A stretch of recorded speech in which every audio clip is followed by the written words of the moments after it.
Hello everyone and welcome to Westfield High School as the East Meadows Spartans taking on the Westfield Bombers. It's week 8 of the regular season, I believe, Jake. And the Spartans are off to a great start, 5-1, as they have 2 games remaining, one of them being against Westfield. Westfield, on the other hand, has not played very well at all. East Meadows 5-1, their one loss against a team that, well, they didn't play against last year either. They play well against, that would be Central, but they played very well the rest of the season. Big comeback last week. Westfield not playing great. You can see if East Meadows still rolling after that comeback last week. Jake, as you mentioned, the Spartans coming back last week against Minnetonka. Ben Bonavita hitting a very big field goal with under 10 seconds remaining. The entire team shifted their play towards the beginning of the second half. Totally different team. We'll see if they carry that energy into this game as Westfield kicking off. And this game's underway. They onside kick it. And it goes out of play. How about that? Onside kick to start the game, and that's going to give Spartans very good field position. With, of course, one of the best running backs in Western Mass, if not the best running back in Western Mass, Mike Magipinto. Not a smart move. You can't execute a kick like that. Very, very bad positioning for Westfield. It's going to be hard to stop him. Yeah, the Spartans are going to have the ball as they move the chains, they're going to have it at their own 48-yard line. So Tyler Maloney and the Spartans offense heads out onto the field. It'll be 1st and 10. See if they take advantage of this very good positioning.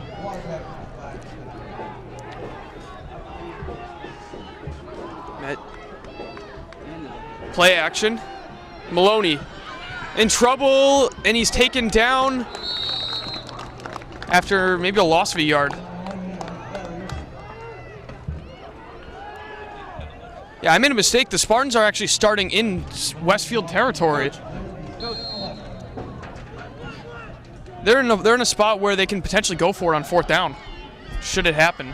Absolutely, and when you're in a position where you can go for it no matter what at 4th down, you're in a great spot. Sawyer gets the toss, and Chase Sawyer gains about a yard on the play. It'll be 3rd and 10.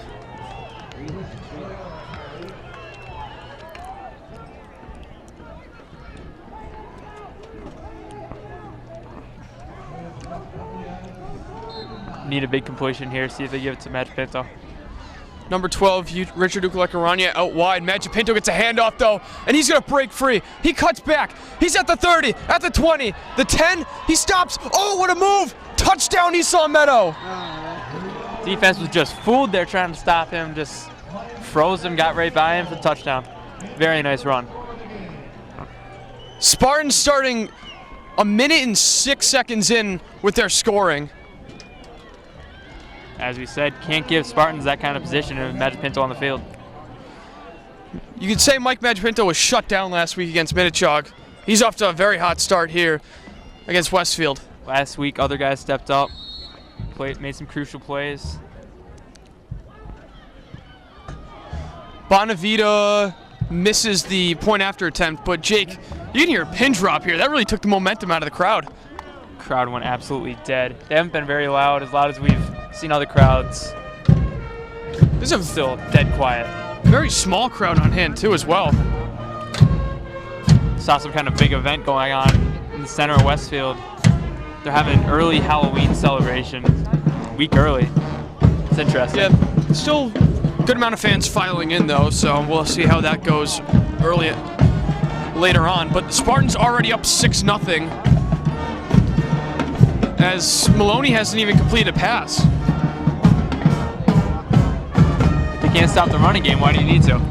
Yeah, so they didn't really gain anything on the first 2 plays, and then Magipinto breaks off a run for 45+ yards.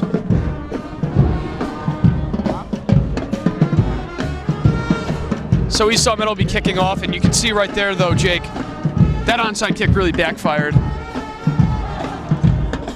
Probably a little scared to try that again.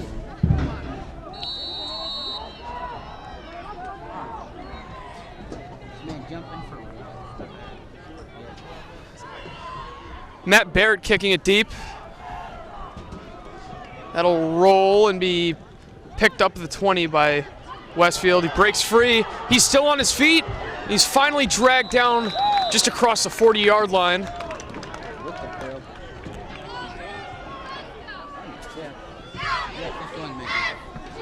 John Mancuso takes him down there. So Westfield will start off a pretty good field position after that nice return for about 25 yards. So the Bombers out onto the field, their offense taking the field. Still solid positioning for the Bombers. Of course, not as good as the Spartans had last drive, but still very good position. They run the read option, ball's on the ground. I think the Spartans have it, and they do. So the Bombers get only one play from scrimmage on offense, and they turn it over immediately on that failed read option attempt. That was just an ugly play there. Good job getting on that by Connor Humphreys. So with still 10:40 left in the first quarter, the Spartans are up 6-0, and they have the ball once again. Looks like it might have the potential to be a blowout here if they keep turning over like this. Who knows what the score will be by the end of the game. Tyler Maloney under center. Magipinto in the backfield. He already has a touchdown, but that pitch goes to, looks like Chase Sawyer. It is. And he picks up about a yard, 2nd and 9.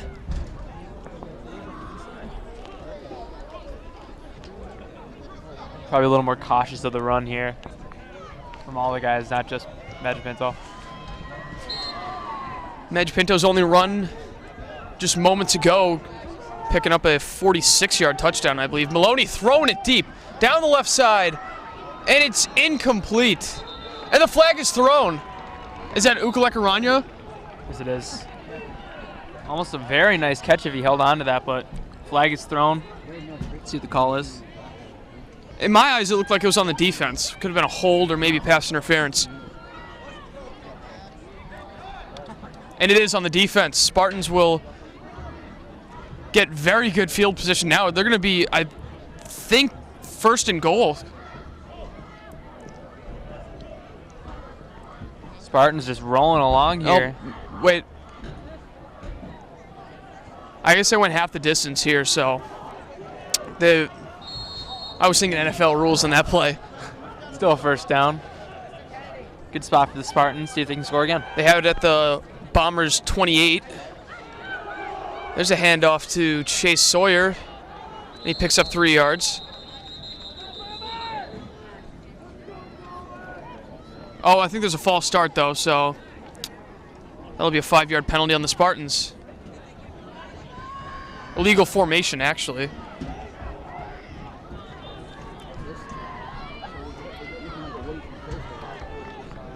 Spartans will back up 5 yards.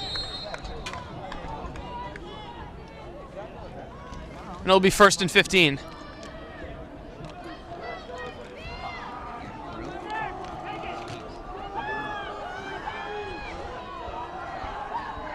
Maloney, the toss to Magipinto. He's got blockers. Still on his feet. And he's finally taken out of bounds inside the 15-yard line. Surrounded by Westfield there, but good job blocking to allow Magipinto to get by there. Very good play.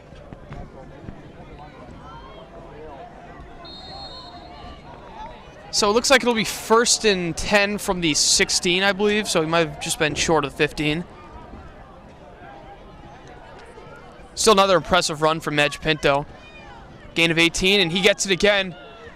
Fighting his way forward.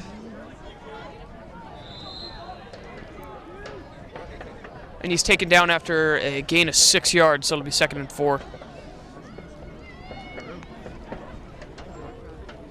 Jake, this game is a making of a blowout if Westfield can't keep control of the ball, or if Magipinto just keeps running it like he has been as a timeout's taken on the field. Maloney also with a very good pass. And if he keeps throwing like that, who knows what the score can be.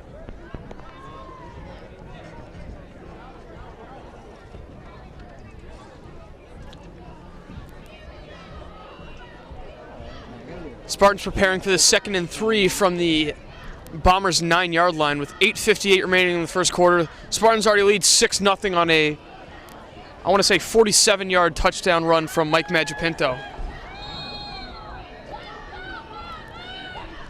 2nd and 3.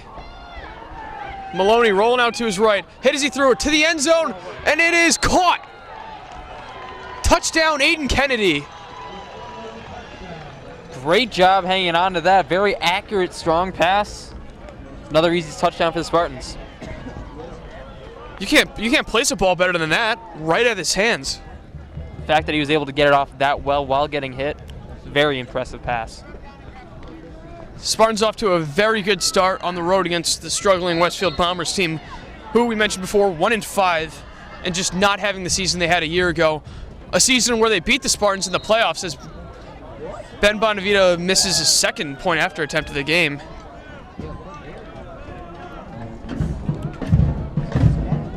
Well, it's fine for Bonavita to miss these after making that very clutch field goal last game. Nevertheless, Spartans with a 2-possession game,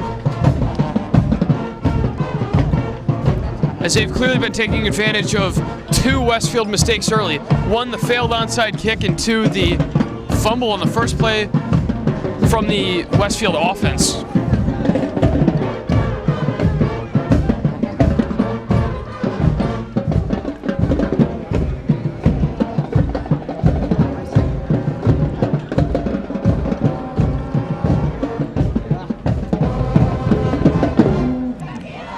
Spartans coming into this game ranked number 3 in Western Mass,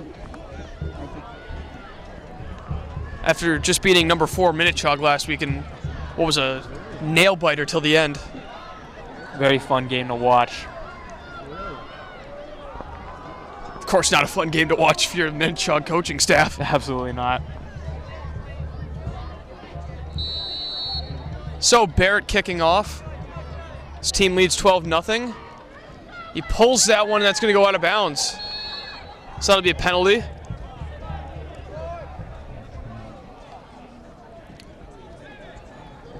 So the Bombers will have pretty good starting field position once again. Their last drive ended in a fumble right as it began on the first play, Jake. You can't turn it over, especially not that early in the drive. Worst thing you could possibly do.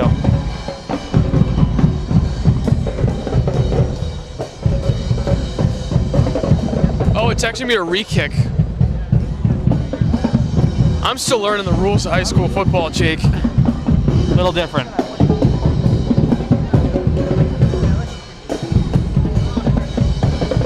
However, with this re-kick, these Spartans appear to be kicking the ball from farther back this time.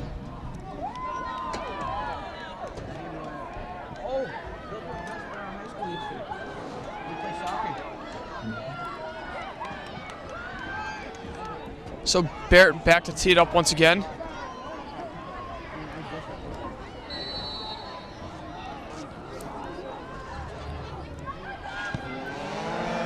This one fading left again, but it will stay in bounds. Westfield on the return. They had a good one to start their first drive, and another decent return out to the 41-yard line.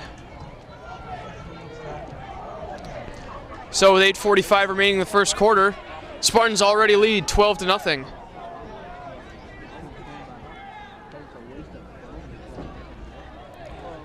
Pretty cool night here in Westfield. Beautiful night, not too cold either. Just typical October weather here in western New England.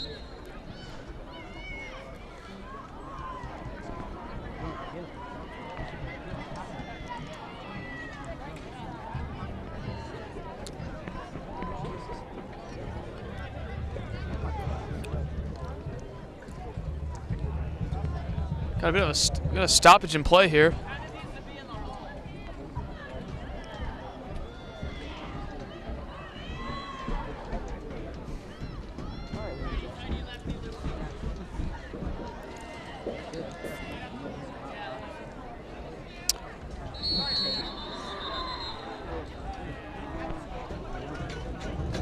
And a timeout's going to be called. So with 8:45 remaining in the first quarter, Spartans already off to a 12-0 lead against Westfield Bombers. We'll be right back, bring you some more first quarter coverage.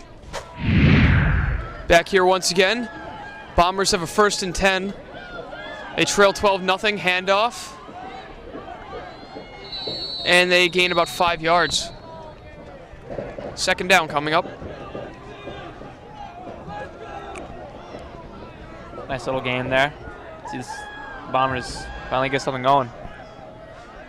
A lot better start to a drive than last one, just fumbling immediately. Can't be much worse than that, honestly. 2nd and 6.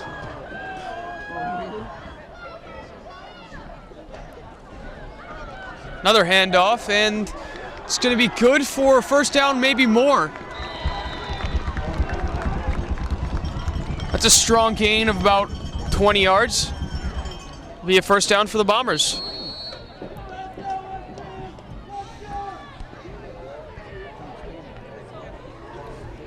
Westfield looking to respond to 12 unanswered points to begin the game from the Spartans.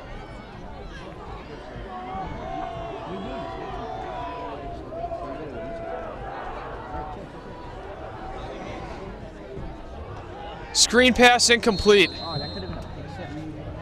That could have been picked off by Mike Magipinto on that play if he just saw it in time. Very close, hard for a short guy like that, but almost a very, very good play. 2nd and 10 after the incompletion. Empty backfield for Westfield. My mistake, there's a running back right to his left. I did not see him. Under pressure, screen pass there. Some good blocking, and it's a gain of about 6 or 7.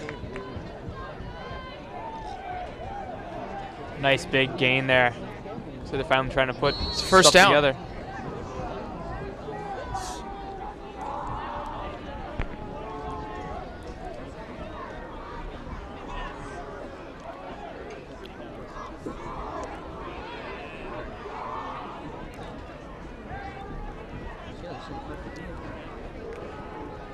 First down for Westfield. Read option. Still doesn't go down. He's finally taken down by the ankles after a gain of 5 yards.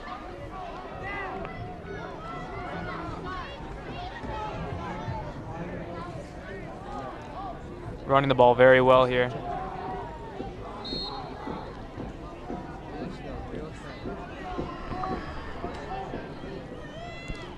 It'll be 2nd and 5.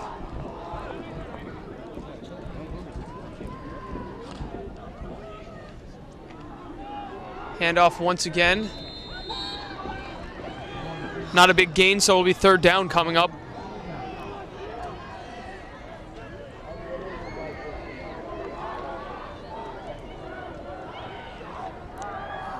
This will be big for East Meadow if they can stop them. Force a tough decision for Westfield to make on 4th down.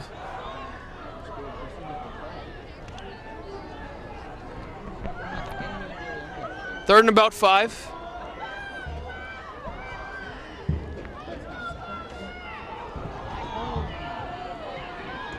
Ukaleka Ranyo with a beautiful tackle on the play.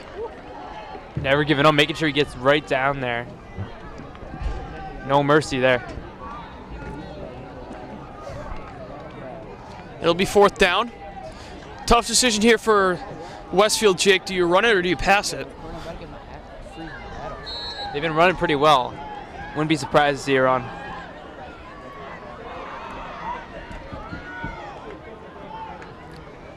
So 4th and 5. Rolling out to his right. Throwing downfield, and it's incomplete. That's going to be a turnover on downs. Spartans defense doing a nice job in their own red zone.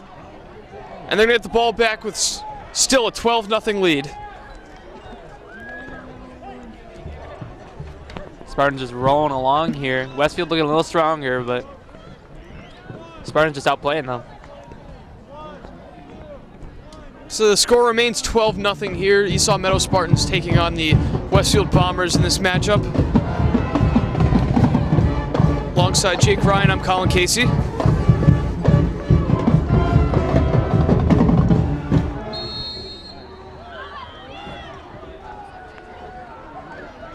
Spartans offense back out onto the field.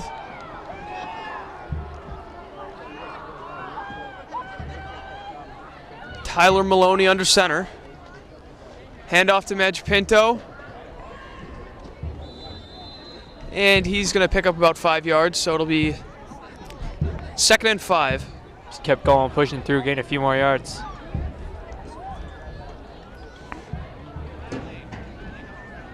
The key for Westfield, if they want to stay relatively close in this game, is to minimize the yardage that Mike Madge Pinto picks up. Got to play good defense against the run, make Maloney throw it. Low snap, Madge Pinto gets a handoff. He fumbles it, and I believe Connor Humphreys falls on it. Second time falling on a fumble tonight, once for the Spartans, once on a Bombers fumble. Had a very good defensive game last game. Bit of a scare for East Long Meadow, but they'll still have the first down.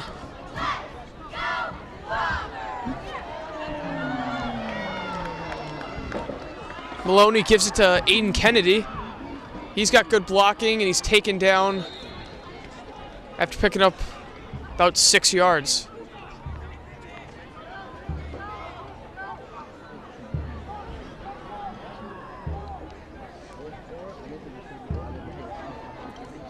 Just under 4 minutes remaining in the first quarter.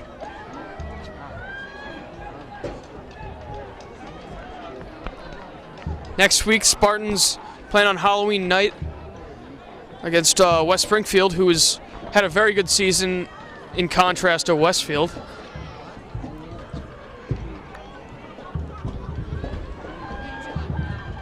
Madge Pinto gets a handoff, fighting his way forward. He's close to a first. I believe he's just short, so it'll be 3rd and 1.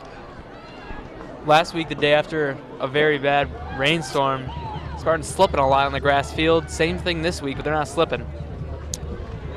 Pretty interesting. Yeah, it's been raining pretty hard going into like this morning. Huge storm past couple days.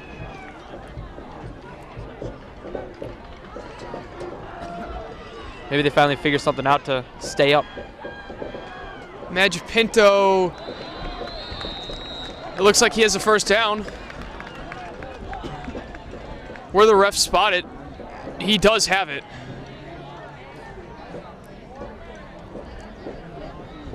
So not a very big gain, but it's going to be enough for first.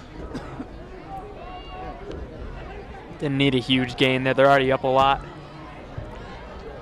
I think a few coaches on the Westfield side thought they should have had the chains out, but that doesn't appear to be the case.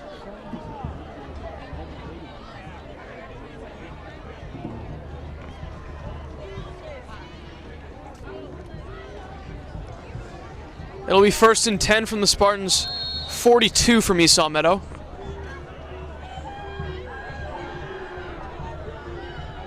Maloney rolling out to his right. He's got blocking, and that pass is incomplete. 2nd down.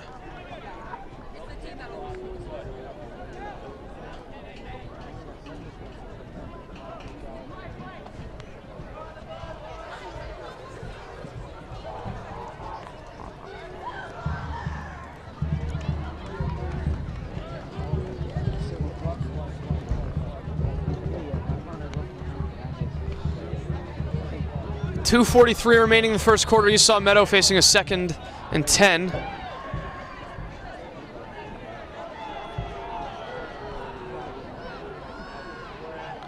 Kennedy gets a handoff to the left. Flag on the play after a very good gain from Aiden Kennedy, but this one might come back for a hold. Big gain for Kennedy last week. Really trying to repeat tonight. Holding is the penalty, so Kennedy's 15-yard run will be wiped away.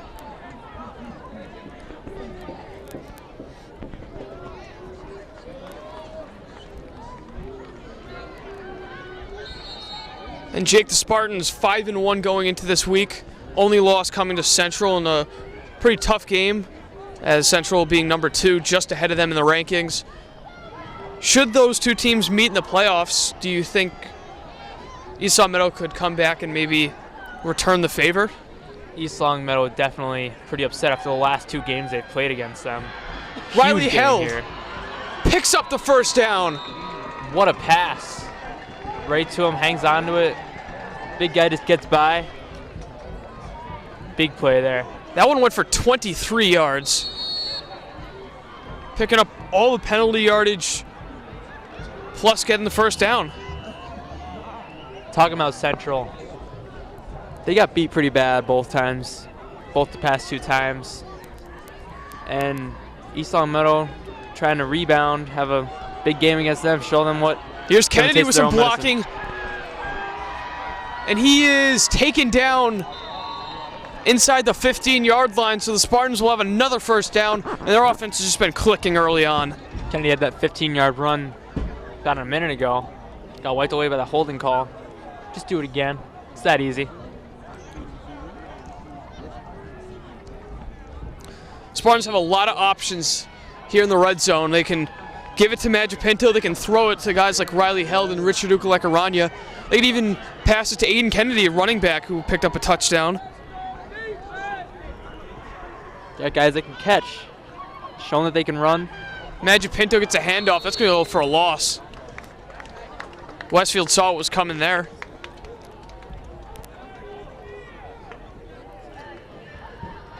Loss of 2, so it'll be 2nd and 12.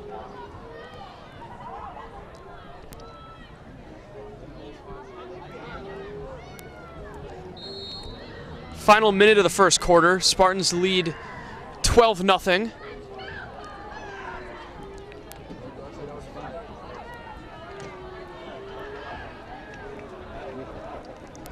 Yeah, coach.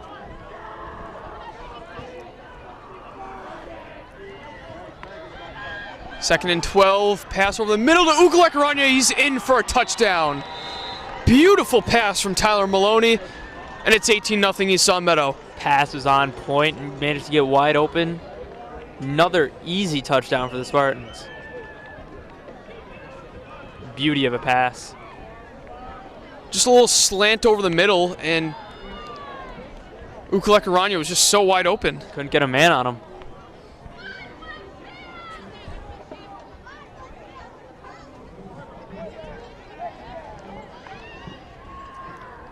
And the Spartans offense out there to go for 2. Hey, Saul, how do you believe,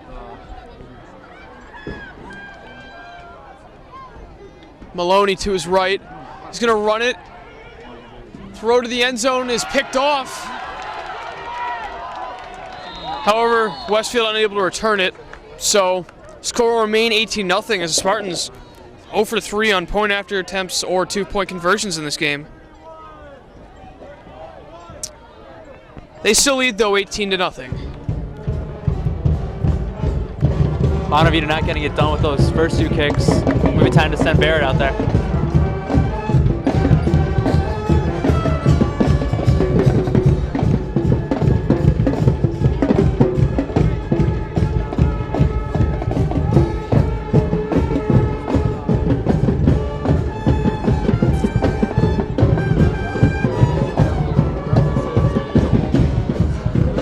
.37 seconds left in the first quarter. Spartans have played extremely well early on, but they know as much as anyone. After last week, Chog had a 21-point lead. They didn't end up winning that game. They know they can't get overconfident about this lead, that's for sure. Kick heading out of bounds. Slowly, it stays in. Nice bounce for East Long Meadow, and that's going to give Westfield poor field position inside their own 20-yard line. Trying to let it roll out, didn't exactly work out. That took a weird bounce. I thought for sure that one was going out of bounds. That's what happens on a grass field like this. Turf, it's all pretty much even. Here, you never know what it's like. So the Bombers' offense heading back out onto the field. They fumbled on their first possession, and the second one they had a really good drive until 4th down came, and they were just unable to do anything with it.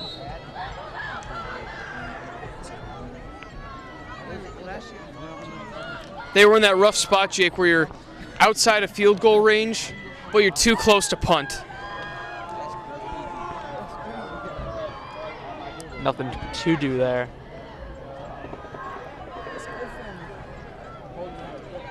First down, quarterback draw. And it's going to be a first down for Westfield.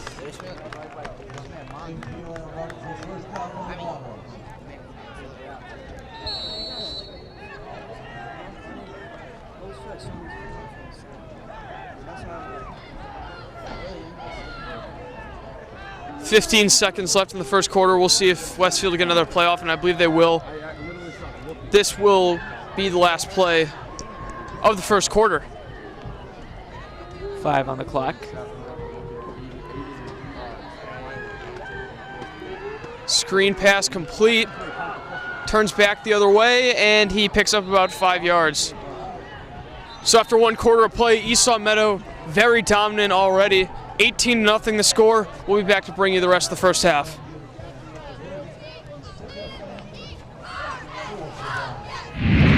We're back here.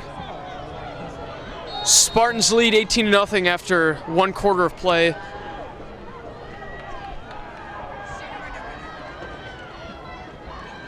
It's a second down for Westfield and no gain. 3rd and 4 coming up. Good stopping there.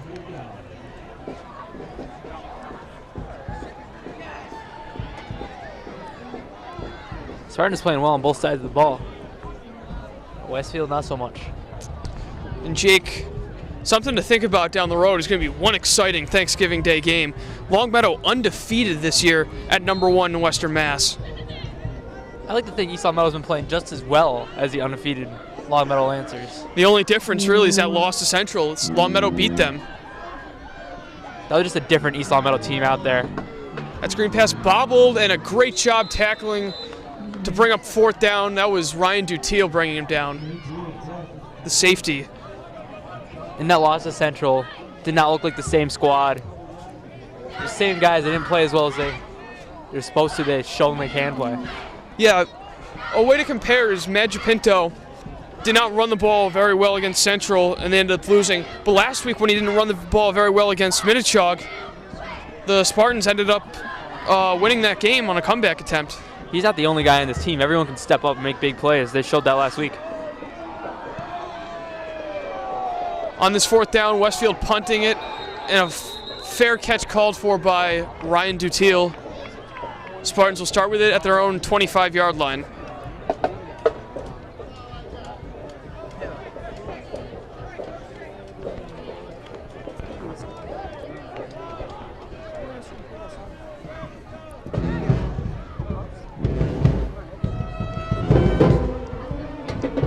So the Spartans offense will get their 4th chance early on in the second quarter.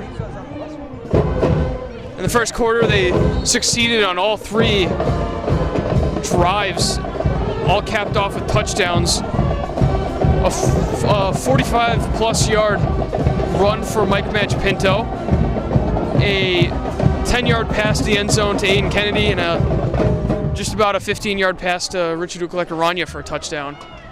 1st and 10 for the Spartans. Handoff for Magipinto, lunging forward. I believe he has enough for the first down.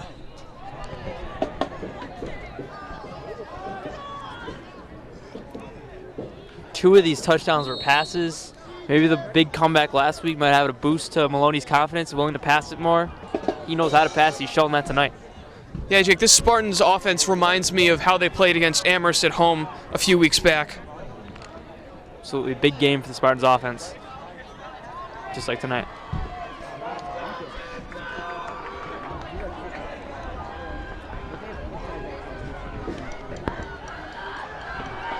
Maloney, under pressure, he's sacked. So maybe a little life being shown here from the Westfield Bombers defense. For their sake, I hope so after how they looked earlier.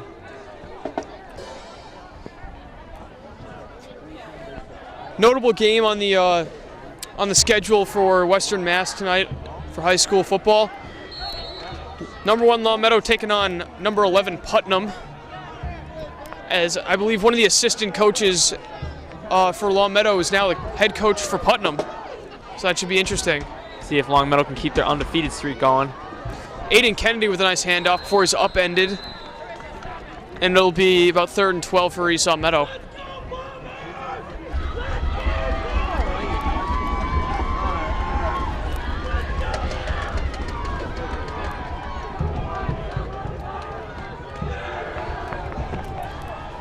Crowd getting pumped up on this third down attempt.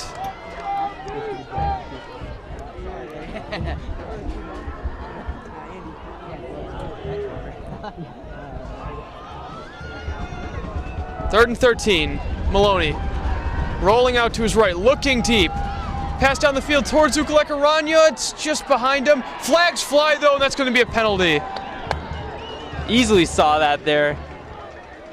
Both guys throwing out the flags. He clearly saw that. That's the second time that Ukuleka-Rania's drawn flags. He's definitely been beating the secondary with his speed. They know how good of a player he is. Do whatever they can to stop him, even if it means a little bit of penalty, hoping once in a while the refs might miss one.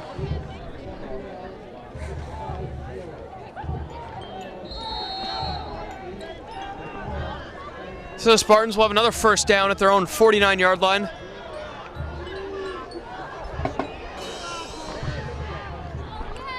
Their offense posing so many threats in this game. And Magipinto gets a handoff.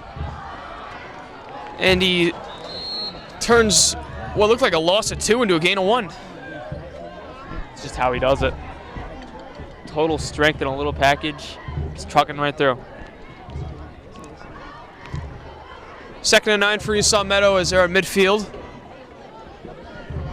Not a huge Esau Meadow crowd on hand, I can imagine that, because it's a real long drive out here, but pretty good for a road game.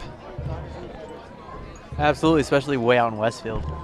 Yeah, there were a lot more fans last week at Minnetonka, just next door. About a mile from the Esau Meadow line. Maloney looking downfield. He's under pressure. He escapes it, and he just throws it out of bounds. Very smart play by Tyler Maloney, and it'll be 3rd down for Esau Meadow.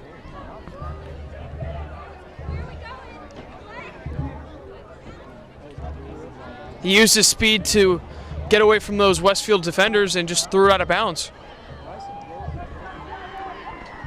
That's what you got to do when you know you're going to get down right there. Just get rid of it. Don't lose any more than you're already gonna. So with 3rd and 9 coming up for Esau Meadow, Westfield has to be careful to not draw any more flags.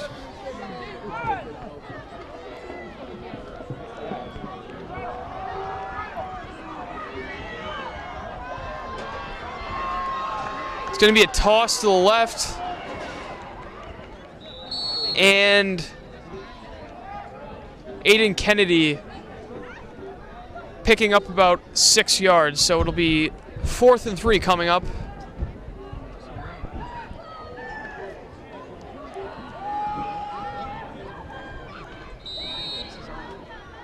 Esau Meadow's going to go for it.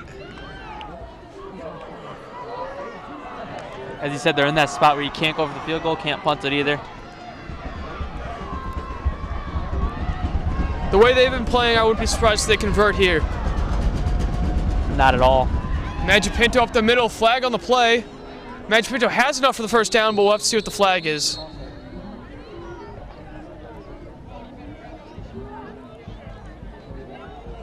Looks like it's on Esau Meadow, and it is. False start. That's really a shame. They had the first down, too. They would have continued this drive, and I believe they might bring out the punt team. They've really been shooting themselves in the foot lately with that, all those false starts, not just this game, past few games. And they bring out the punting unit. Smart call with an 18-point lead, with about 6.5 minutes remaining in the second quarter.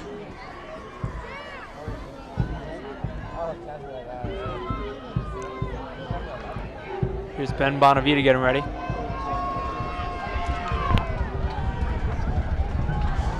Good snap.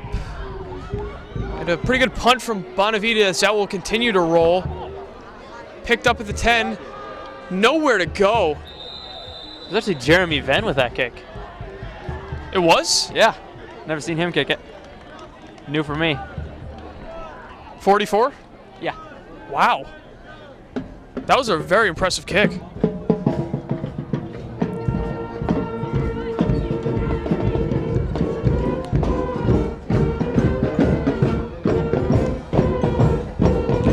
goes to show that Barrett and Bonavita aren't the only ones who can kick on this team. I think that was his first one this season. Might have had a few last year. Nice and strong. That's all you asked for. Spartans defense heads back out onto the field. They've been very successful in this game, including forcing a fumble and stopping Westfield on a 4th down conversion. Humphrey's playing well again, hopping on that fumble. Guy, chill. Looks like there's a timeout.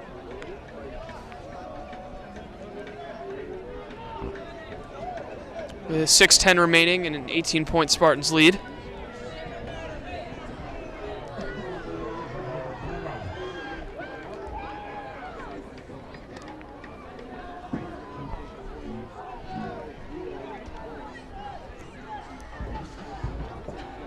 It's been a good week, though, for the Spartans in general, as 2 big wins for the soccer team, boys soccer. They're just 1 win away from clinching a playoff spot. Looks like they're going to be able to do that. Facing Ludlow tonight, they got disqualified after big scandal there.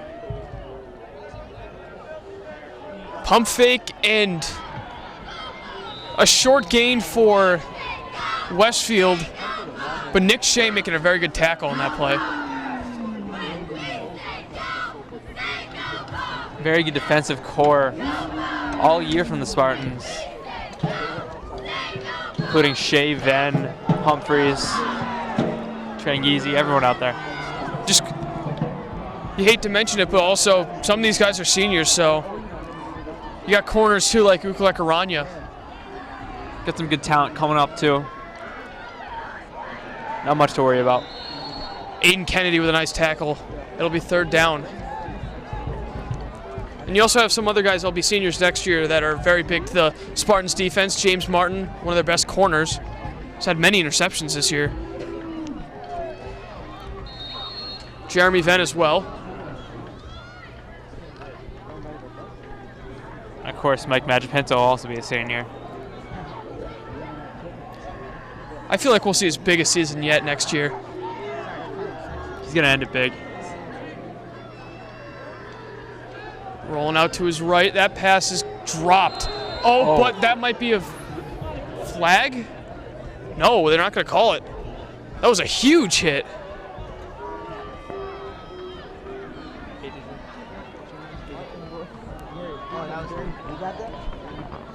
James Martin showing no mercy there. Taking him right down. Probably felt that they still had the ball, and that's probably what the officials thought too, so. Great defense, though, because I couldn't imagine him hanging on to it even if he did catch that after that hit. Westfield punting, almost blocked.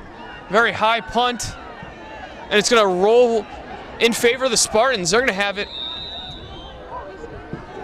at the Westfield 42-yard line with 4:41 remaining in the first half. Best positioning they had all night. First drive, of course, excellent positioning. This is even better. I bet the Bombers are definitely regretting onside kicking it and then letting Magipinto break off a huge run for a touchdown. I don't know why you'd onside kick it that early anyways.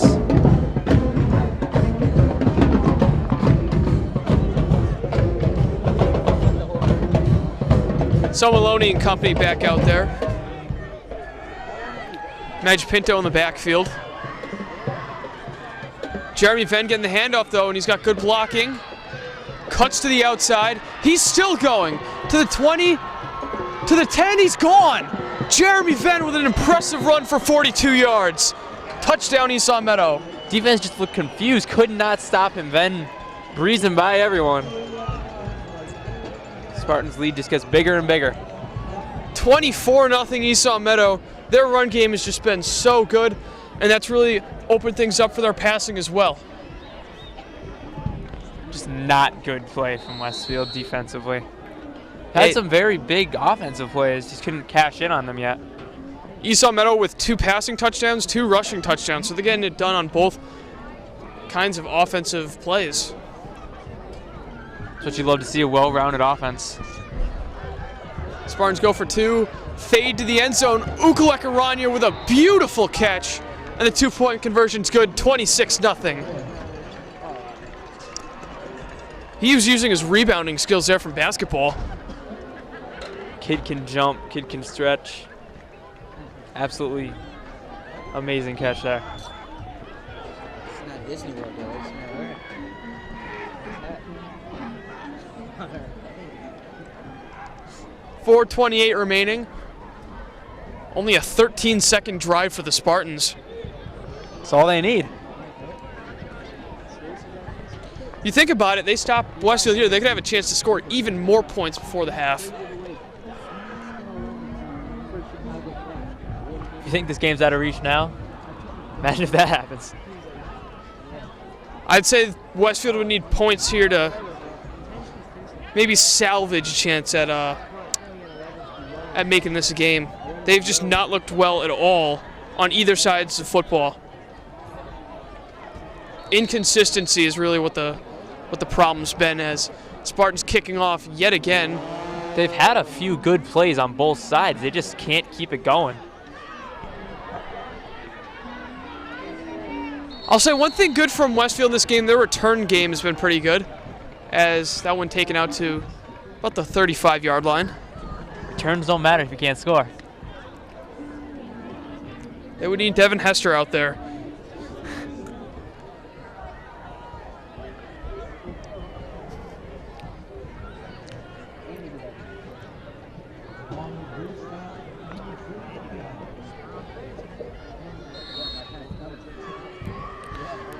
Still with 4:23 remaining in the second quarter. Westfield looking to put some points up on the board before the end of the half. They do start off with it to begin the second half. Against a hot, strong Spartans defense. Let's see what they can do here. Play action, pass down the field, and it's almost an amazing interception by Aiden Kennedy. I thought he had that at first. Nevertheless, great defense. If he held on to that, that would have been the most. He's just been playing well past 2 weeks. He's been one of their top players, if not their best player. The consistency certainly has been there over the course of this season. Consistently on both sides of the ball as well.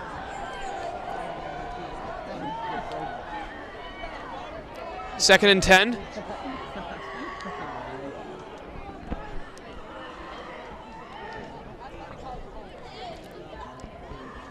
And Westfield's going to call a timeout.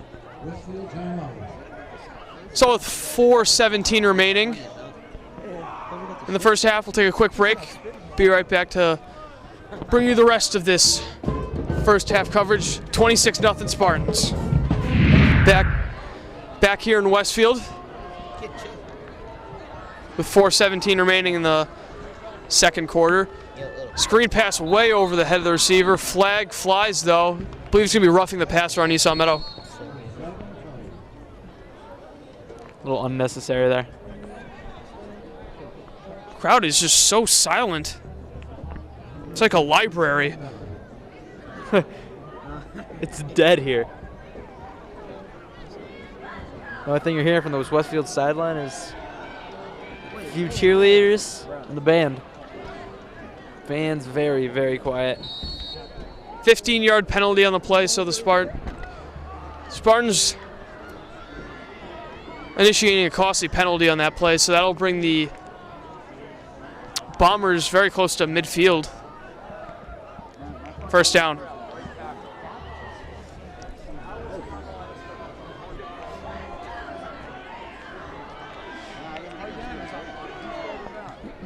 Play action, flag on the play. That pass deep and way out of reach. Way too deep there. Question is, what team's the flag on? Spartans not happy with that call.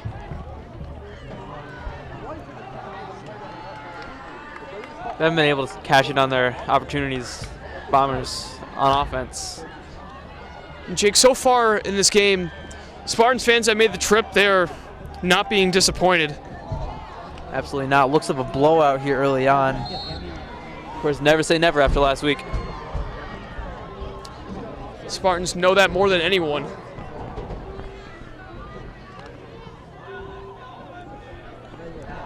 First and 5 for the 1 and 5 Westfield Bombers.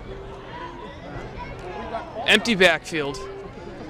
Quarterback draw up the middle. Good tackling from Esau Meadow. Leaves him just shy of first down. Second and about 1.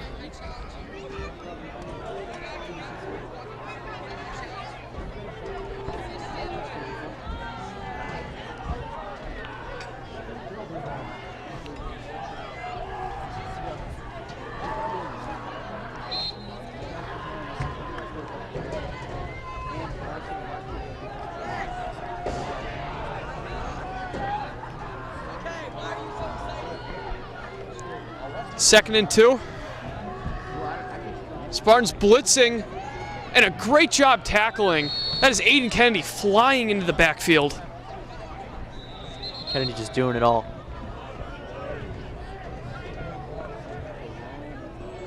Westfield's going to take a timeout. 3:17 remaining and a 3rd and 2 coming up. Spartans still lead 26-0 in what's been a blowout. We'll be right back and bring you the rest of the first half here on LCAT. Back here once again in Westfield as the Spartans hold a commanding 26-0 lead as the second half coming to a close. 3rd and 2, the Spartans bringing pressure. Nowhere to go. Up this much, when your defense is playing like that, looks like there's no chance for them to score before the half. 4th down, Ukulek Aranya and Ven both flying past the offensive line to make that tackle. Guys are all pumped up this much. They're not taking anything for granted.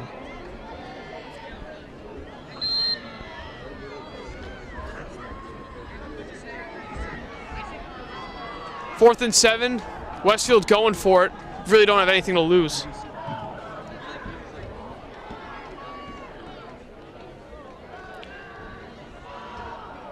That pass is incomplete. Turnover on downs.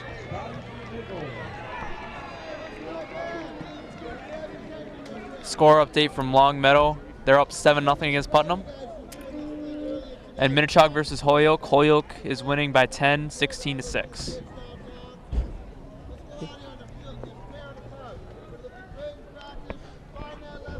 So with 2:27 remaining in the second quarter, Spartans have the ball and have a chance to score once again before the end of the half.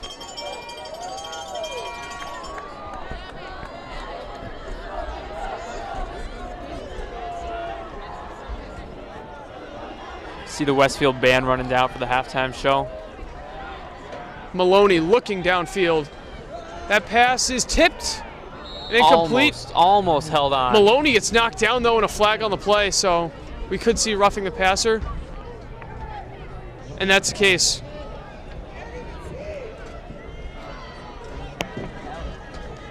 Bombers probably a little bit frustrated with how their team's been playing. Getting a little rough out there.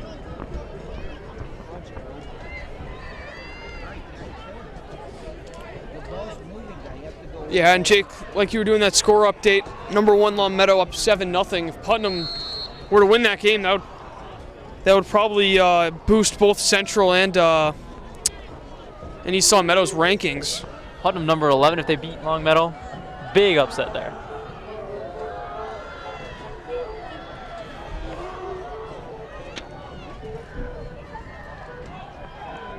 Just 2:20 remaining in this second half, which is really slowed down as we've into the later portions of the second quarter. Toss to Magipinto. He cuts back, still on his feet. He's still going. What a run. Just dragged down just short. Inside the 10. I thought he was gone for a sec. Eventually grabbed onto his leg, just diving full out, making sure he stops. Gotta do whatever you can to stop a guy like him. It's 1st and goal for Esau Meadow, and they still have plenty of time.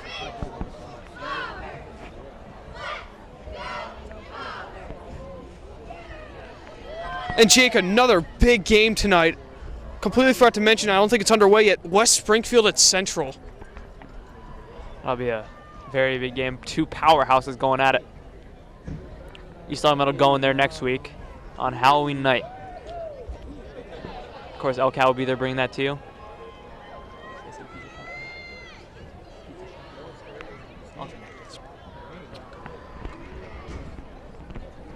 And as always, LCAT Sports is brought to you by the Pizza Shop, home of the legendary dough on Shaker Road in East Long Meadow. And of course, you can check out all of LCAT's broadcasts on our YouTube page, LCAT01028, anytime, anywhere you want it. That's LCAT01028 on YouTube. So with 2:11 remaining, East Long Meadow having a great chance to increase their 26-point lead. First and goal from the 8. Toss to the left, Magipinto cutting back, and he's in. Now he gets it. Second touchdown of the game for Mike Magipinto. And with that, the score is now 32-0 East Long Meadow with 2:04 remaining and still the first half. Thought he had a last play, after, but that desperation leg grab by the Bombers defense gets him right down. It's all right. He'll do it next play. I'm sure at least in over 50% of the games this year, Magipinto's had at least 2 touchdowns. He's had many 4 touchdown games. We'll have to see if he'll do that again tonight. The only game I recall he didn't have over 2 touchdowns, Central game. Bonavita puts that one through the uprights. So it's 33-0 the score. And Westfield, who's just having a dismal game right now, they got Central next week. Playing like they're playing, that's going to be an ugly game. Other notable games next week, Longmeadow Minnechaug. That should be a real interesting game. Two of East Long Meadow's biggest rivals going at it.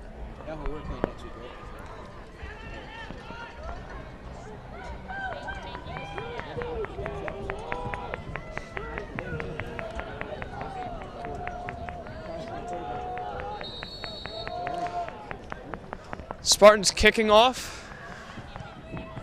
Short kick from Matt Barrett, and a fair catch, I believe, is called. So Westfield will have it their own 42-yard line.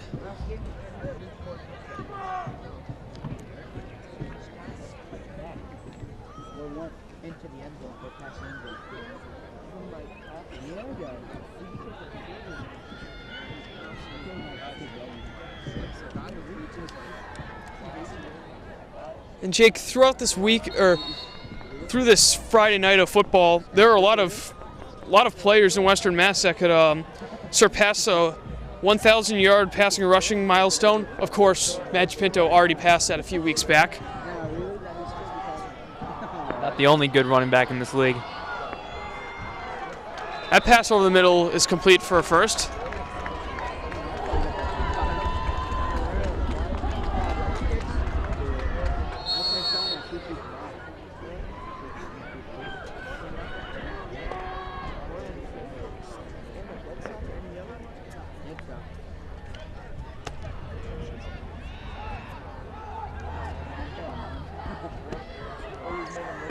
Yeah, one of those guys to watch could be Kyle Trombley at Minnechaug.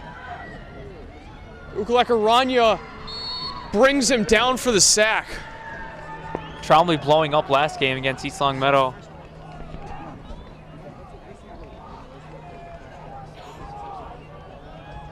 Just a continuation of very strong defensive play by the Spartans. Oh, check that.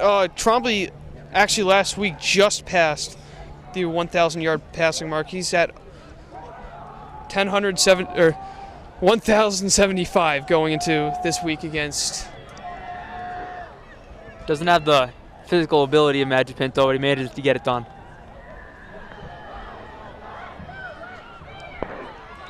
Five-yard pickup for Westfield as they head into East Long Meadow territory.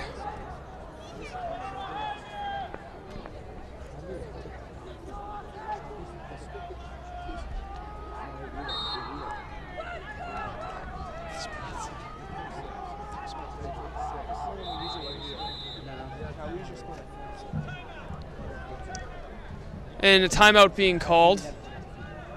So with just 30 seconds remaining and a 3rd and 5 coming up for the Bombers, we'll take a quick break and be back to bring you the final seconds of the half. We're back. 30 seconds remaining in the first half. 3rd and 5 for Westfield. That pass is way out of reach. Not the And it'll be prettiest pass 4th you've down. ever seen. Frustration really building for Westfield. And you wonder if they're going to just punt it away or risk giving it back to Esau Meadow. Can't get 2 down here, play worse than you've already been playing.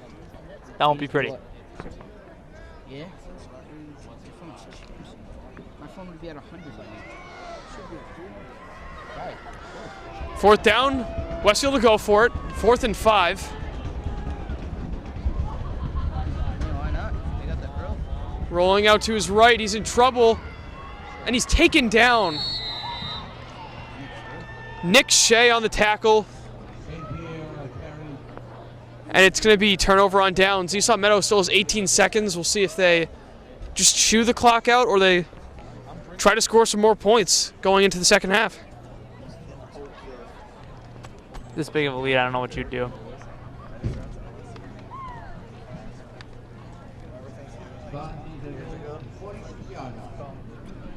So the Spartans have 18 seconds to go. About 54 yards for a touchdown. Definitely not undoable for the Spartans in this amount of time.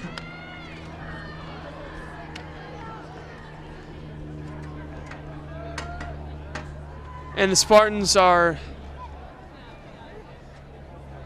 going to kneel it, as they'll just take the 33-point lead going into the half. Close the camera. As the final seconds tick off the first half. Jake, it's been a dominant start for the Spartans, up 33-0. Just leave it charged. Absolutely great game for the Spartans. Not so much for the Bombers, but Bombers could turn it around, of course. At least make it a close game. So with a 33-point lead, the Spartans will take it going into the half. Today's game is brought to you in part by The Pizza Shop, home of the legendary dough located on Shaker Road in East Long Meadow. And also by Let's Yo, a yogurt experience. You can visit Let's Yo on North Main Street in the Stop and Shop Plaza in East Long Meadow. And sports fans, stay in touch with all of East Long Meadow High School sports by following us on Twitter using our handle @LCatSports. And if you miss any of the games on TV, you can watch the game at your leisure by visiting us on YouTube and searching LCAT 01028. Back here for the start of the second half. Spartans lead this game against the Westfield Bombers 33-0. And Jake, they really dominated that first half of play. Absolutely incredible play. Both sides of the ball. They've just been doing everything right, and they've not been doing much right.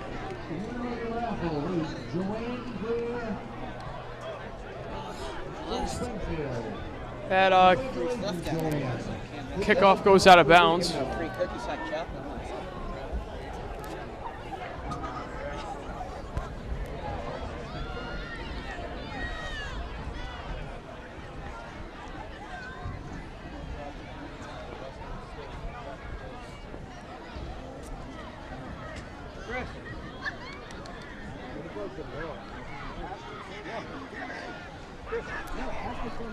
Time for your Spartans trivia question. It is, who is the leading rushing yards average on the Spartans? Is it Nick Shea, Mike Magipinto, or Jeremy Venn? Your answer later on in this quarter.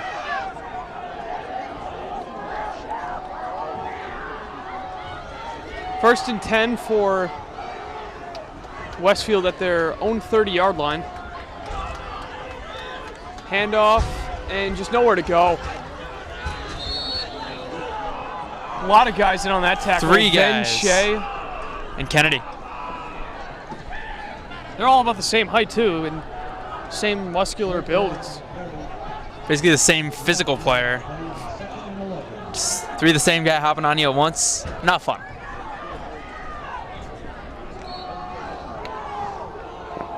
second and 11 after that loss of 1.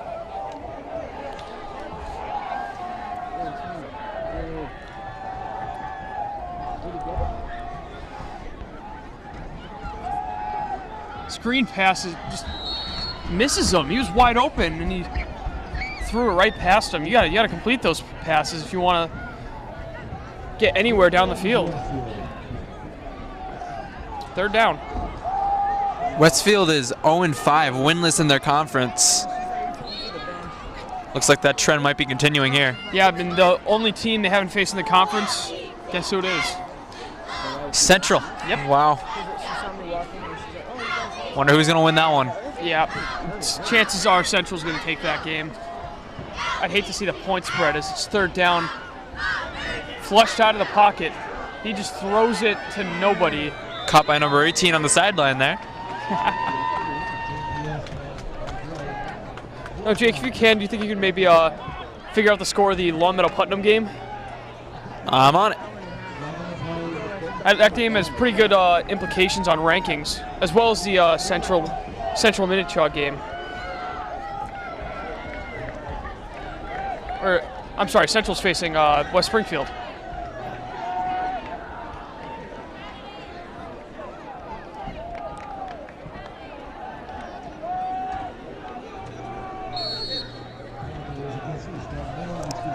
Oh, so there's a penalty on the play, so it's going to be an automatic first down for Westfield. It's too bad because you subbed out a nice job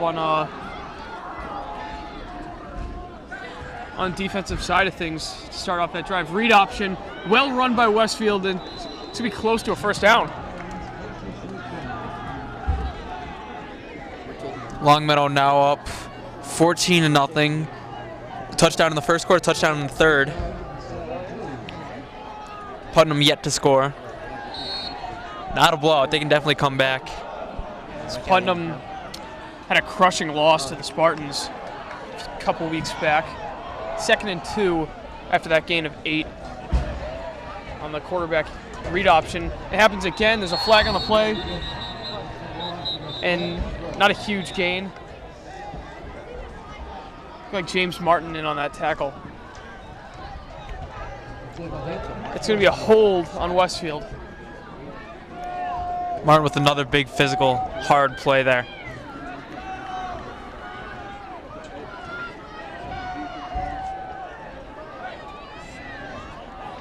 So that'll really back Westfield up 10 yards.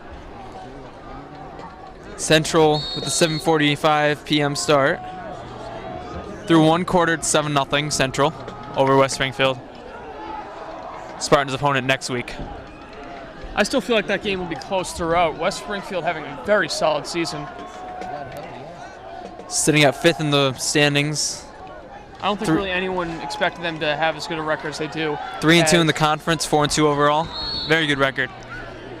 Pass dropped over the middle. 3rd and 12 coming up.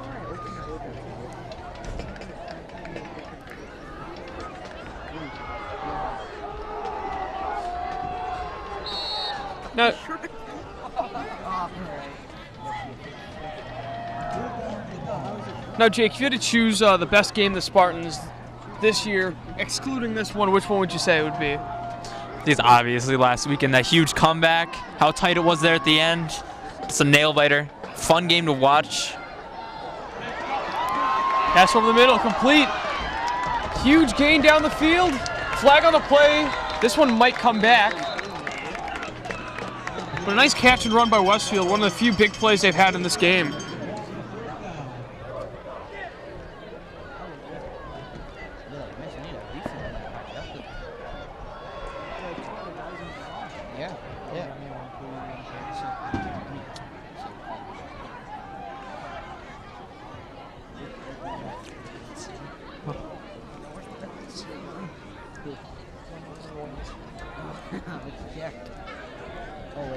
World Series score update. It's currently 1-0 Royals over the Giants. Of course, this game being recorded and will be played back tomorrow or Sunday, so that's really not going to matter. But My butt That's hilarious. Take our stand.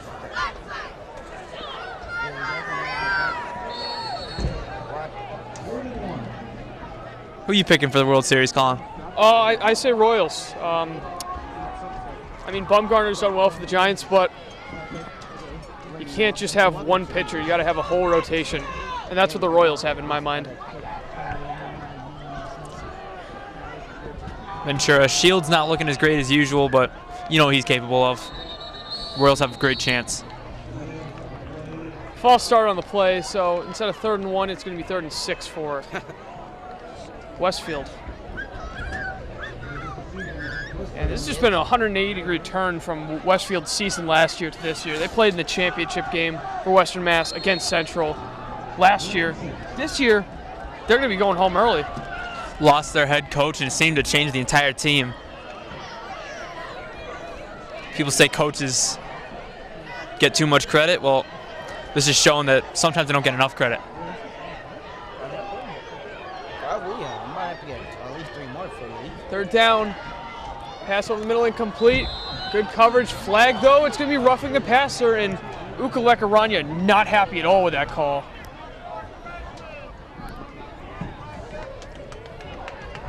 Move the ball on up.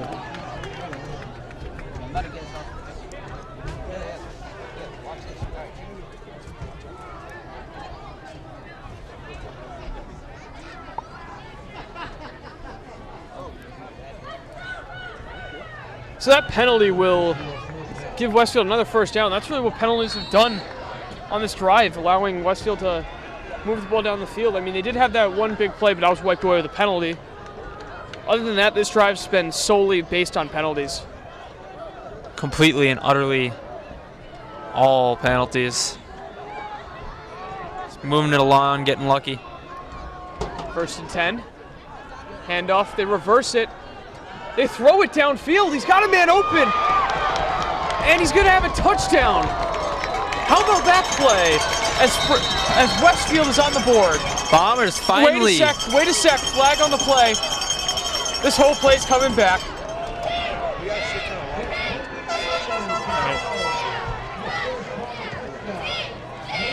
That's unfortunate. Finally got a guy wide open, hit him. Send it back. That's just a story of this game, really. Every good play they've had. They just can't cash in on anything at all. Mixture of bad luck and not the best play. I'm not really sure what that penalty was, but that was a huge penalty. That looks like 15 yards.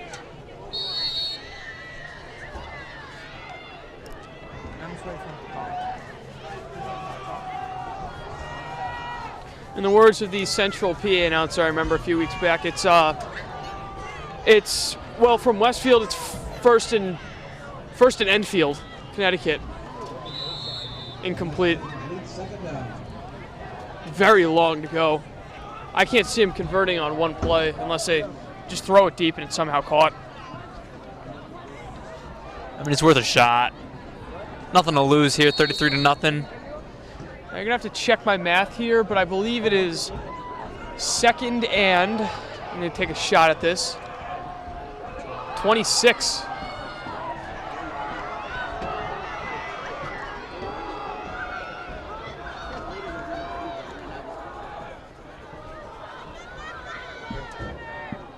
Screen pass, that's going to go for a decent gain. Taken out of bounds. Yeah, Colin.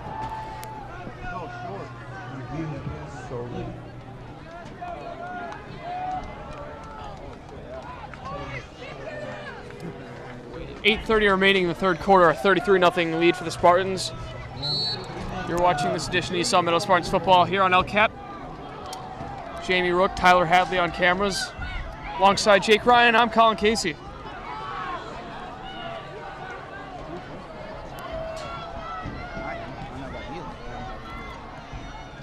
Third and 12. They run the option, and it's going to go for a 2-yard pickup. So that'll be 4th and 10. Some guys fell for that fake run there. Still got him right down. So there's really no question that Westfield's going to go for it. I mean, if they were to punt, that would surprise me. If they would try a 52-yard field goal, that would surprise me even more. They got nothing to lose. Why not? So 4th and 9, they will go for it. Going out to his right, in trouble, and that's incomplete. Turnover on downs. No flags this time. It seems like a first. Yeah, this whole drive is just riddled with yellow penalty markers. So with that turnover on downs, the question is who will come in at quarterback for Esau Meadow? You don't know if Tyler Maloney will come back out with his 33-point lead. Not sure of Kevin Maloney, his brother's status. See if he'll come out there. He's got a couple other guys.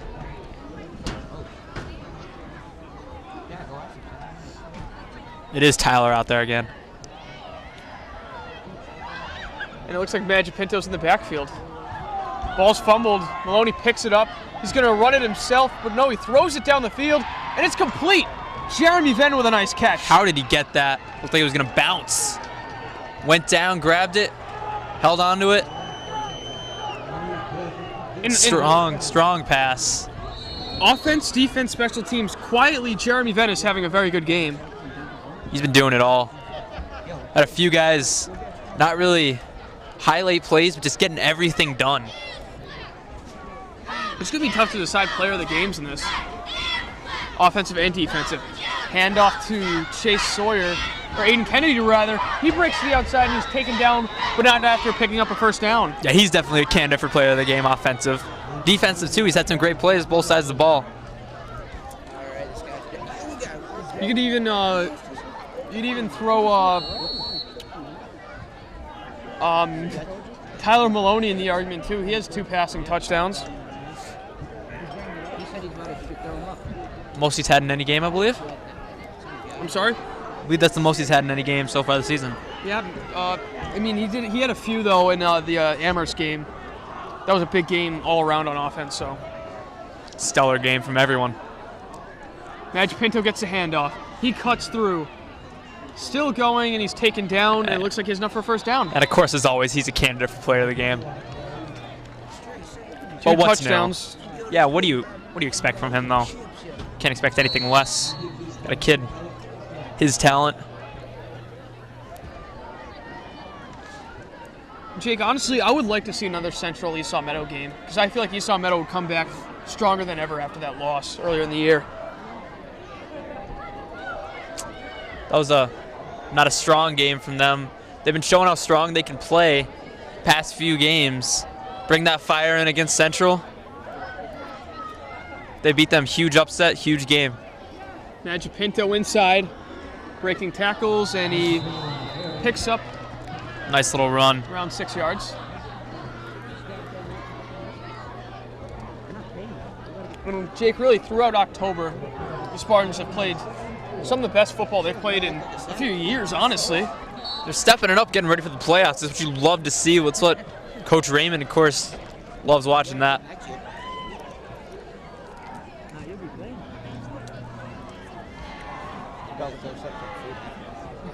Just the 1 loss for Esau Meadow on the season, Central. Some impressive victories, including the one against Minichog last week. Toss to the left, to the end zone, just short, but it's going to be a first down. Who's that on the run? 28. Brennan Monzillo on the handoff.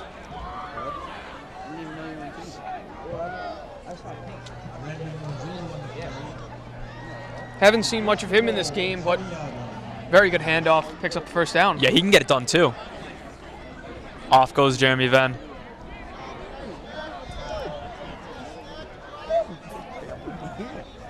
Look out for Tenon White in the backfield on this 1st and goal attempt.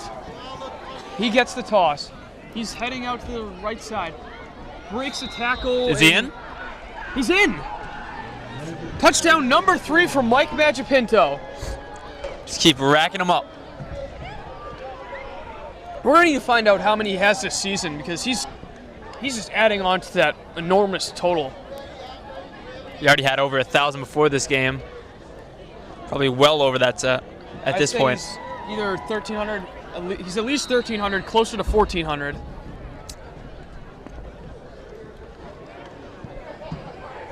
That point after attempt is good. Now we'll bring it back to our Spartans trivia question. Who is the leading in average yards per rush? Was it Chase Sawyer, Jeremy Venn, Nick Shea, or Mike Badgepinto? Nick Shea, the answer to that question. Of course, Badgepinto, he was third on the list, but he's probably had the most carries out of all of them. Getting the ball a lot. But Shea, He's made the most of his carries. absolutely. Big time. Made a few big plays. Seems like he's made one almost every game.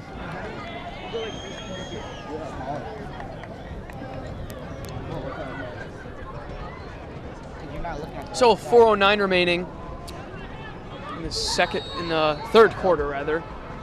Alright. It's a 40-0 lead for the Spartans. That low kickoff rolling towards the right side, picked up at about the 15.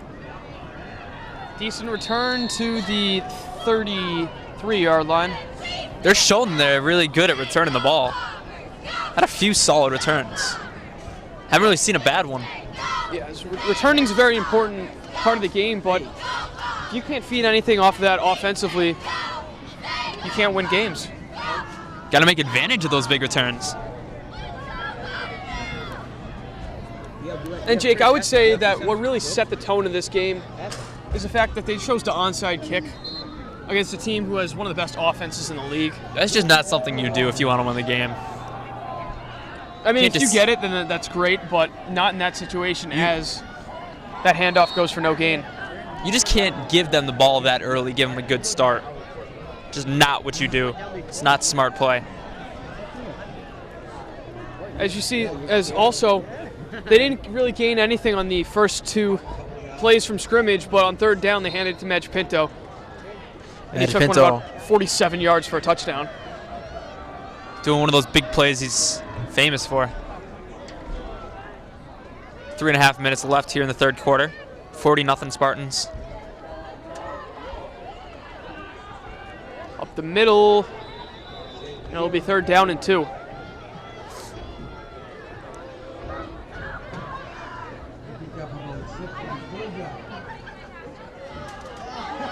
What an idiot. You're so dumb. Third down coming up with just over 3 minutes remaining in the third quarter. Wait, I'll come down and get it.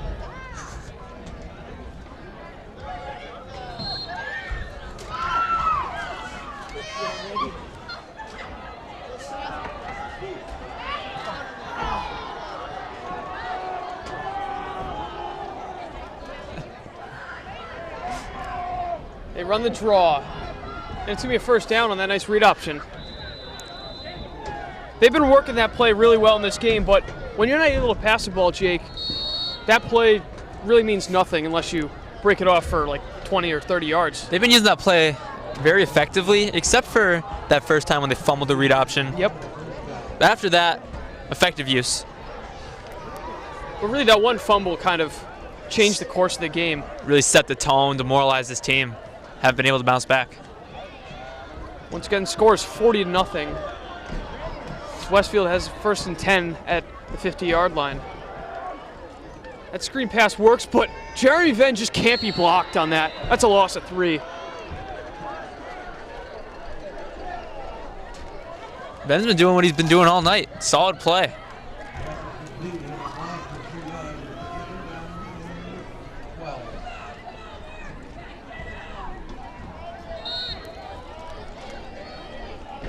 This game has really just shown what the season has been for the Bombers. Just a real letdown. Real disappointment. They were expecting a lot. Nice playoff run. Not so much this year. That's Ben Bonavita along with Connor Humphreys on the tackle. Ben's not just a kicker. Where's my chips?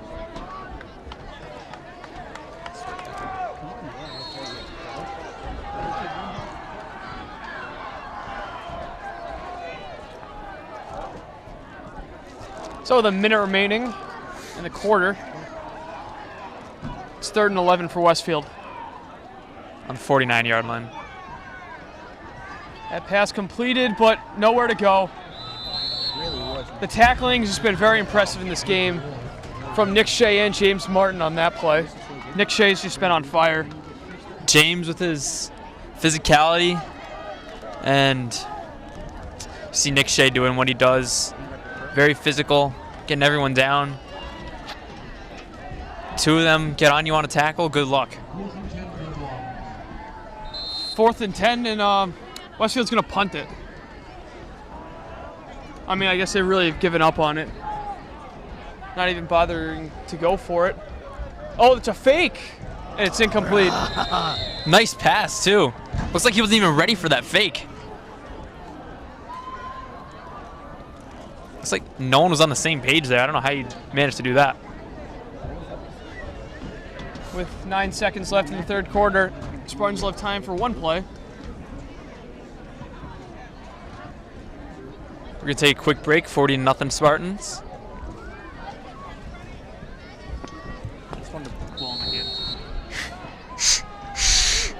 We're going to take a break anyway with us right after. I don't know. It's kind of stupid to me. Yeah, a little bit. Tiny bit. Tiny bit. I want to take a break. There's a huge bolt. We're back. Spartans with a 40-0 lead against Westfield with 9 seconds left in the third quarter. This will probably be the last play of the quarter, as looks like Owen Kavanaugh in at quarterback. So that will probably be the night for Tyler Maloney. Can't risk him getting hurt. Some of these guys probably a little frustrated on Westfield's side of the ball. Something also to see, Ben Bonavito looks like he's in the backfield.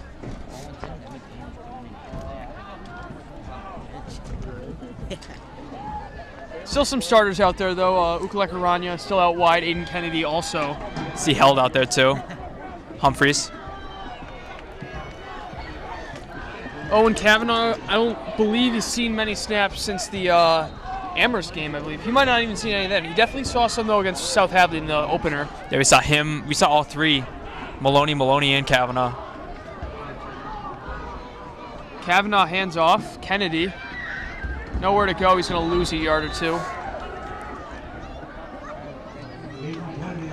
And that's going to be it for the third quarter. So the Spartans, with a dominant 40-0 lead over the Westfield Bombers, will be back to bring you fourth quarter of action in just a few moments. We're back here in Westfield. Fourth quarter action between the East Long Meadow Spartans as they visit the Westfield Bombers. Spartans, well, they've led from literally the first minute of this game. 40-0 the score now. They scored twice within the first 5 minutes of the game, and they haven't looked back. They've just been the dominant team against a team that's not looked up to par. Owen Kavanaugh in at quarterback instead of Tyler Maloney, who's seen most of this game as that's Arnie Artisan taken down on the loss.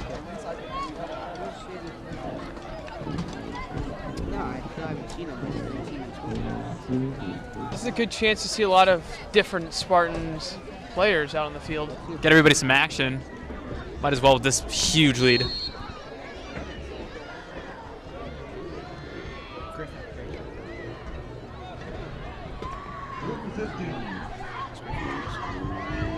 Third and 15 coming up. As Griffin Trace checks into the game. Snap fumbled by Kavanaugh. Let's see who has it. Esau Meadow recovers it, but it'll be fourth down.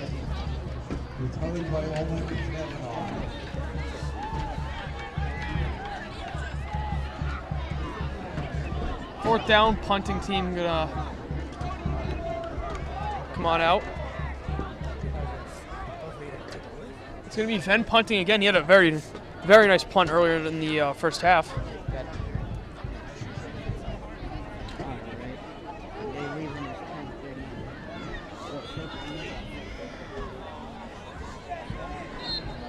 See how he does this time around.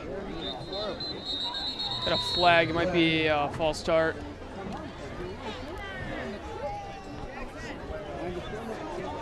It's 4th and 20 for Esau Meadow.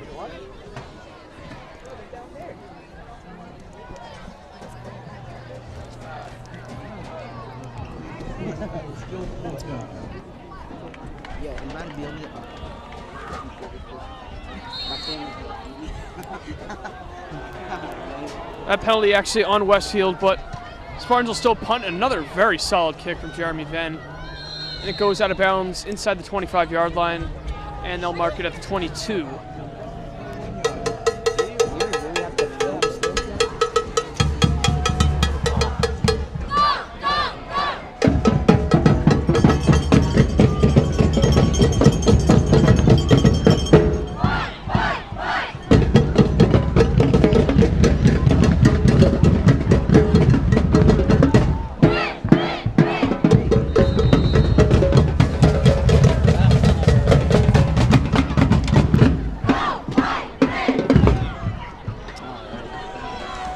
It'll be 1st and 10 for Westfield at their own 21-yard line.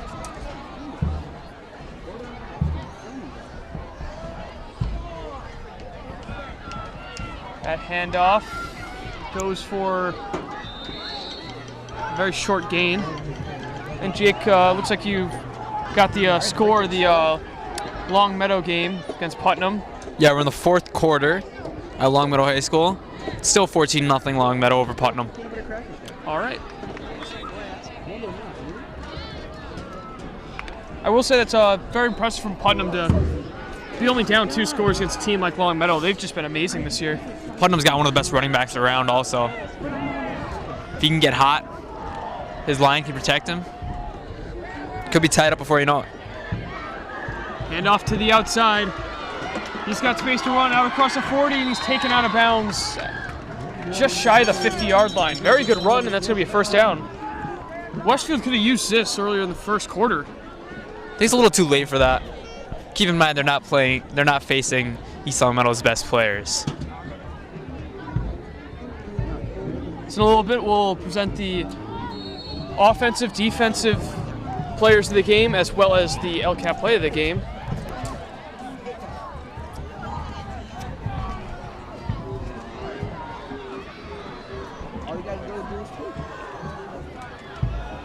.9:29 remaining in the 4th quarter. Plunging up the gut. And not a very big gain. So that'll bring up 3rd and about 6. Current score of the Central West Springfield game. 6 rather. I'm sorry, what'd you say? Current score of the Central West Springfield game. It's 26-8. Central beating West Springfield at the moment. It's halftime. Sometimes it makes me wonder how Central would lose. They've lost 2 games, actually. One of them, of course, being Everett. Very good team out in Eastern Mass. And the other against Long Meadow, who's also just an amazing team. This conference is full of great players, as this outside read option is going to go for a 1st down. Long Meadow's been a powerhouse. With Central and them, they probably match up pretty well. I'd like to see another one of those matchups. It's very possible that we could see that in the playoffs, especially as a championship game. That's a reasonable possibility as a Westfield player limping off the field.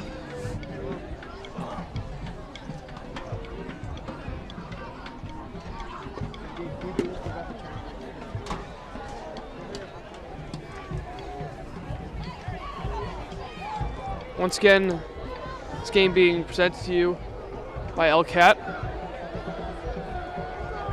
Jamie Rook on the field camera. Tyler Hadley also on camera. Alongside Jake Ryan, I am Colin Casey. And a nice tackle there. I'm not sure who made that tackle. That was a very good. I think it was Matt Barrett. It was one of the kickers. There's Barrett and Bonavita both in on that play. Going out there getting a few snaps on defense. Yeah, it's really impressive to see how athletic all of these players are, no matter what position they play. Everyone a well-rounded player. Very impressive. And it seems like they fit at any spot. This handoff. Cuts back. He's got space to go. He's at the 20, the 10, the 5, touchdown. And Westfield finally on the board with 7:19 remaining in the 4th quarter, 40-6.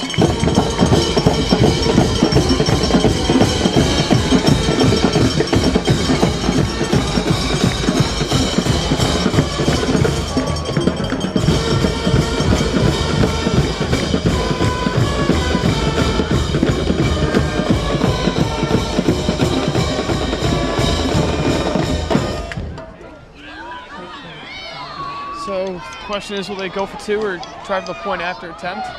If they go for 2, it's a 4-possession game.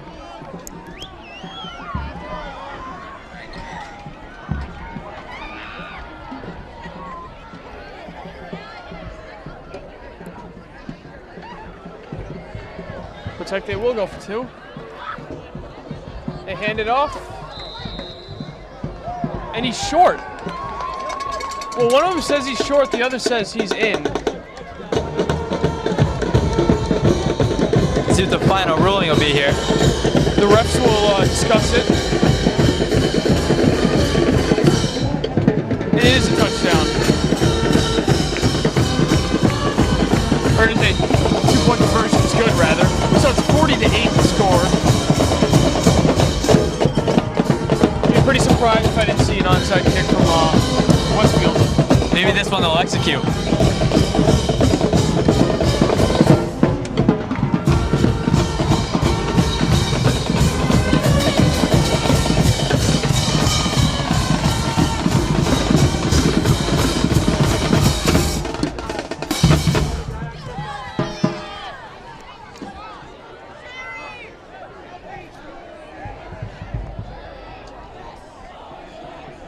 So 7:19 remaining.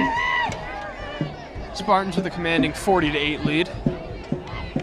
Thought we'd see a shutout, Jake, but Westfield proving that they can do at least something on offense. As I said, they're facing not all the Spartans' best players. It is impressive to finally get on the board, but There's a kick return, cutting to the outside, juking and taken down at the 34-yard line. On that return, it was Ryan Dutiel.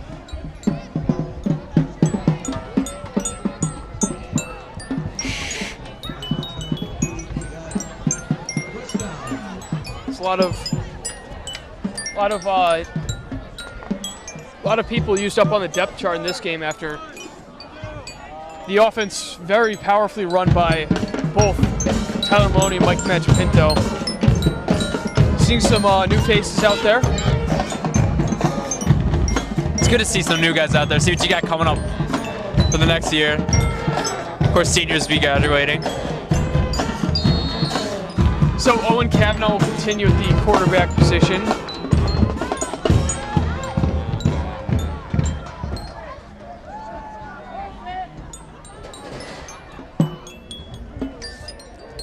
See how he does out here. Ben Bonavito at tight end.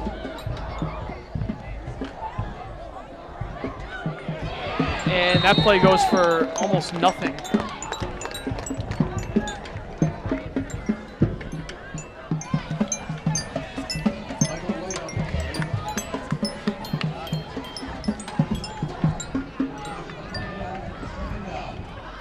It'll be 2nd and 12.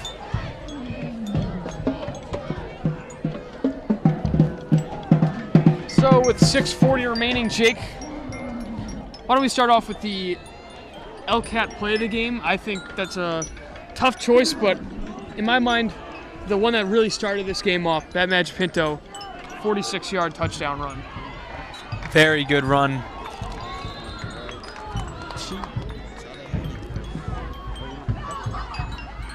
They've had a few good plays, but of course, that one's sparking the offense, the catalyst to how they've been playing.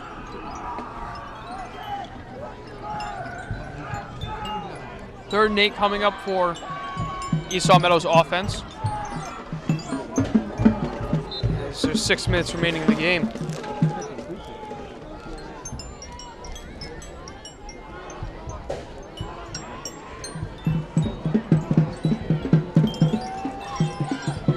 Under pressure, and Kavanaugh is sacked.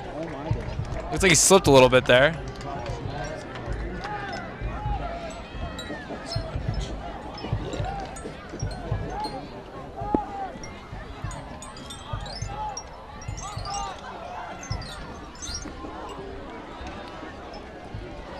So the Spartans prepare to presumably punt. Jake, I'm going to give this one to you. Let's Yo defensive player of the game. Well, Jeremy Venn's been doing it all. There's been a few guys out there. Humphrey's been playing well.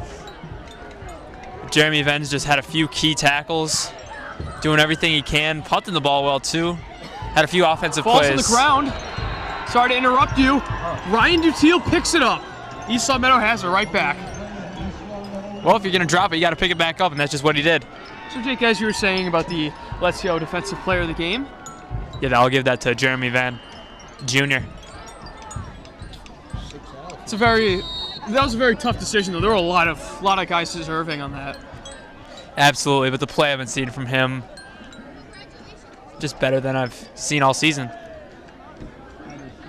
I think we'll take the next 4 minutes and 48 seconds to really decide who deserves Offensive Player of the Game. There are a lot of candidates. With a score like this, there's bound to be lots of candidates. Slipping there is number 11. Ooh. Zach Martin. Freshman.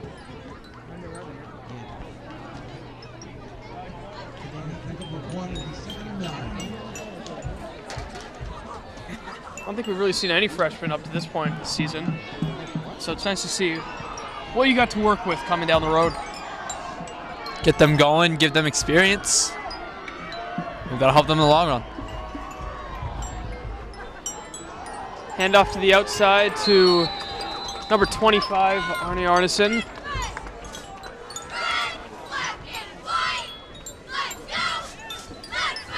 Third down coming up.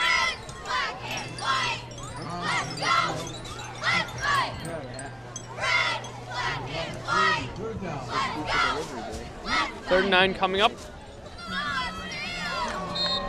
Looking forward towards next week as Spartans taking on West Springfield on the road. Their last regular season game before postseason. Of course, the Thanksgiving game as that's Matt Barrett taken down on the loss. But the play was blown dead, I believe, for the illegal shift, or a false start rather. These guys probably not used to all playing together, trying to learn how to gel.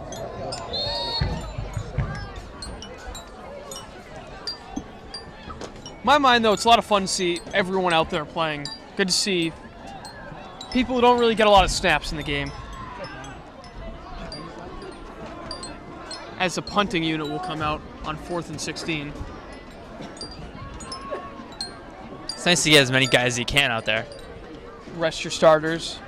Oh, Andy actually just got off. As that's really what they've done throughout the fourth quarter of action. Really haven't seen many starters out there, if so, for a brief period of time. Some of the starters out here for the punting unit, And of course. Jeremy Venn with a short punt, but it's going to roll. And Westfield's going to go for the return and a huge hit. Damn it, Jake, I can't see shit. That's Dutiel. He's been laying down some big hits on special teams and on defense. He's not a big guy. Tall, skinny, speedy, but he can hit hard.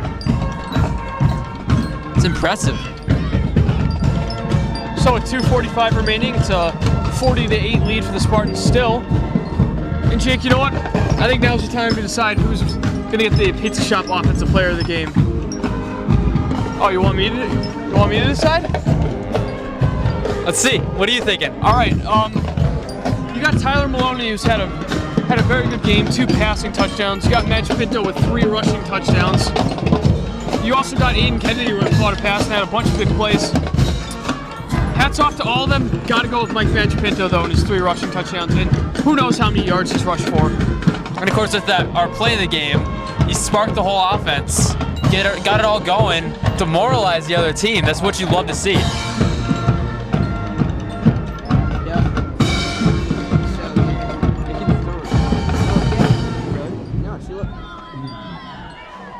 I don't know how to take it out of HD.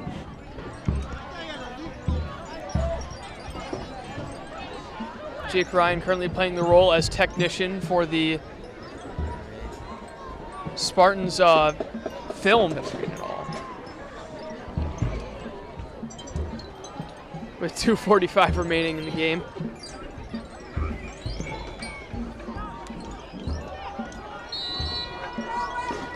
So for Westfield next week, they got Central. That should be a very tough game for them, especially after this type of loss to Esau Meadow.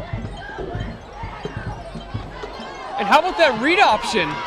Really fooled Esau Meadow, and it's going to go for about a 25-yard gain. Tripped them all up.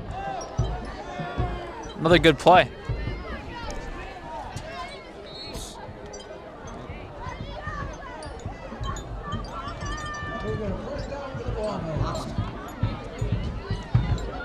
Did you fix the problem? I did. Damn, that Isaiah Page thing.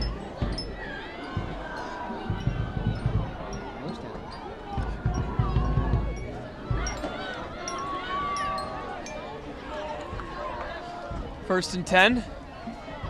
Handoff up the gut. It's going to be a first down for Westfield. Nice run. Getting by some of the new guys out there on the defensive.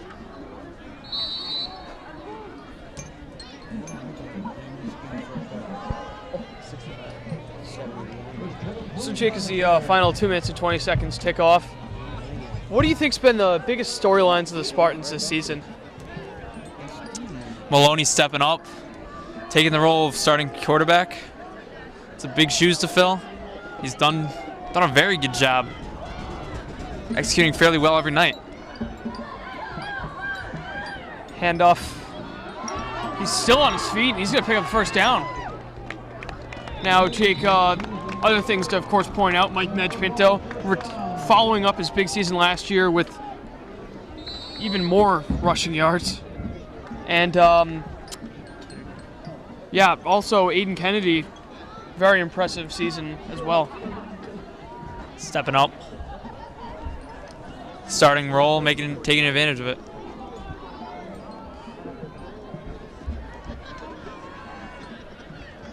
When you lose a guy like Devin Kennedy who leads the team to the playoffs, you wonder, hey, do you think this year you might need to rebuild? Spartan said nope. They got a guy. They're going to leave this game 6-1. I think even if they had a bad quarterback, with the talent they have around him, they would have figured out a way to win. And especially with the defense performing like they have this season, especially the front four of the linebackers have really stepped up. You've seen football teams with terrible quarterbacks, great defense, able to win championships. Ever heard the saying, defense wins championships? That's the truth. So Westfield actually orchestrating a bit of a late game drive with 64 seconds remaining in the game. Handoff up the middle.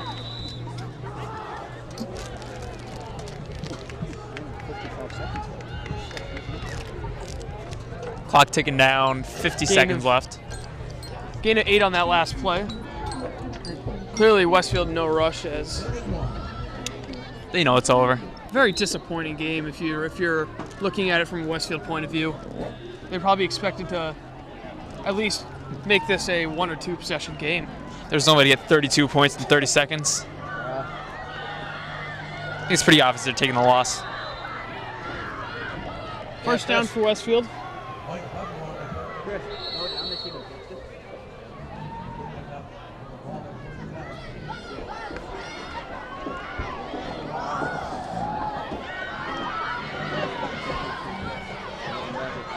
So with 10 seconds remaining, Westfield will have time for one more play. I assume they'll go for the end zone, if anything.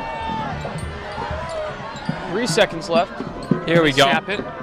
Under pressure and is sacked. And that's how you end it. Matt Barrett ends the game with a bang. Ben Bonavita pushing, a little pushing after the whistle. Nevertheless, that's the ball game. Spartans defeat the Westfield Bombers 40-8. Jake, any final thoughts?